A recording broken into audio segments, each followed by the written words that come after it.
So YouTube channel in my 50s seemed a little ridiculous. The technical part is a big challenge. YouTube is king. Like every other business owner, I became a content creator. Don't be afraid to do something different. YouTube feels like I'm investing my time well. I hope you'll stick around. I'm excited to see where it leads. So why did I start a YouTube channel in my 50s? I'm glad you asked. I'm going to share that with you today. If you're new here, I'm Donna.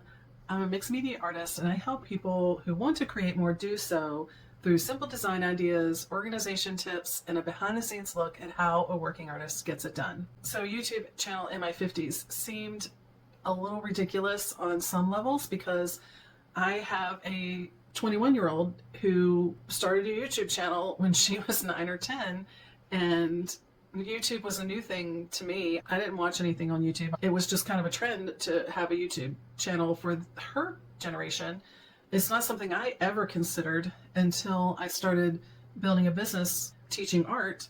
I had a public art gallery and studio that sold handmade gifts and artisan-made kits, and it was a really cool little brick and mortar space. I loved a lot of things about it, but I never really wanted to be in a brick and mortar. I just wanted to teach, and I just want to be around people. I didn't like waiting for people to come to me. I want to travel, and that's why I didn't really love having a brick and mortar, because I want to travel. I don't want to be tied down. I also have ADHD, so having a flexible job where I control my schedule is definitely in my wheelhouse of comfort, and it jives with me wanting to travel.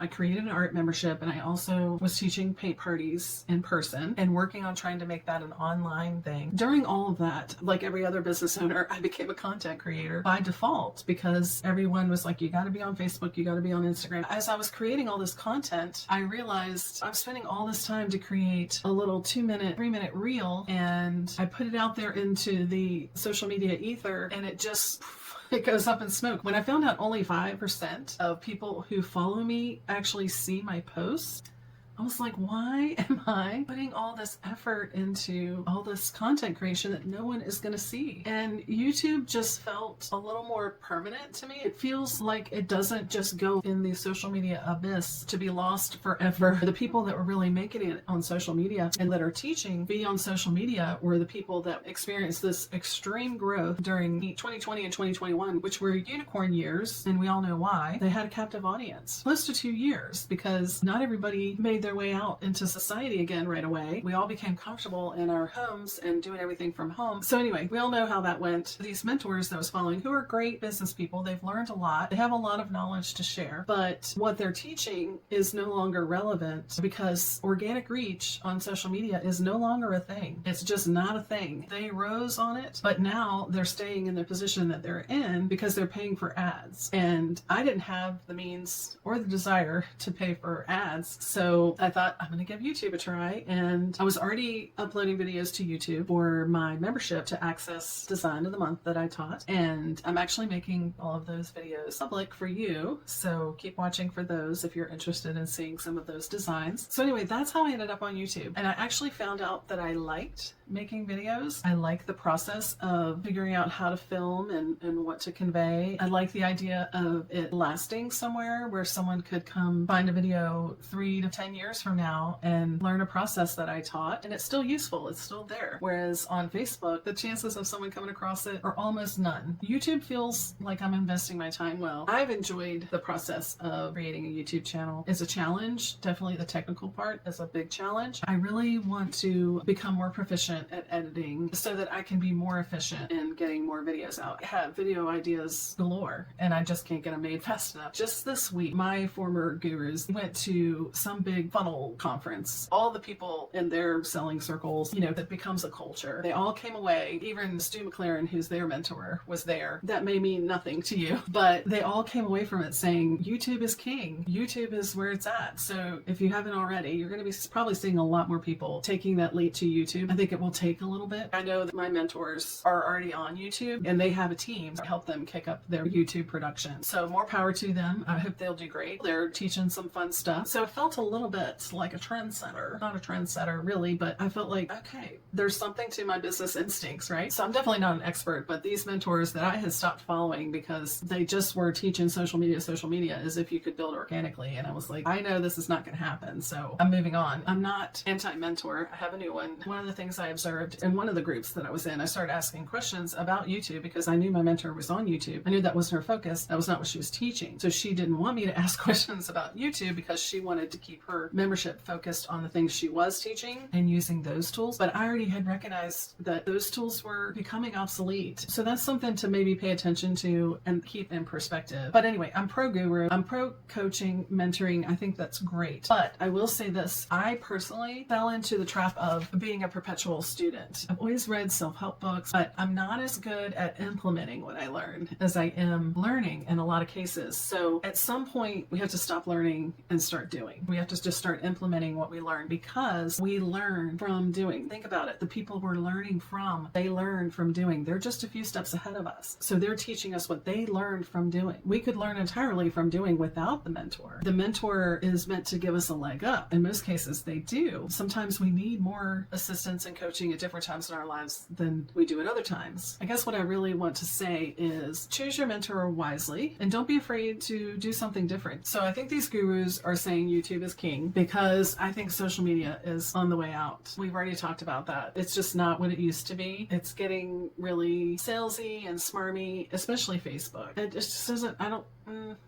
even Facebook yard sale. I mean, Facebook Marketplace took over the yard sale posting and now it's showing me everything under the sun that I'm not looking for, even if I put something in the search bar. I don't want to drive more than 15-20 miles to get something used. Anyway, I have many thoughts on that social media is on the way out. Many thoughts. I think mostly we're bored. I think we're all getting bored with it. We're tired of algorithms making choices for us and just feeding us videos to try and keep us looped in. I think we're wising up to that, and I hope that YouTube won't go in that direction. The thing I like about YouTube now is if you're watching my video and you like it, I can suggest my next video and you can choose to go there. Or they're going to suggest a video or automatically start one more of my videos or something similar to it for you. They're not going to just randomly pop up a cat video. So anyway, I'm not a business guru and I don't play one on YouTube. That's just what I think, and you can let me know what you think down in the comments. I really have enjoyed the YouTube community. I have experienced some negative comments, but I just take them in stride, and honestly, that's one thing about being over 50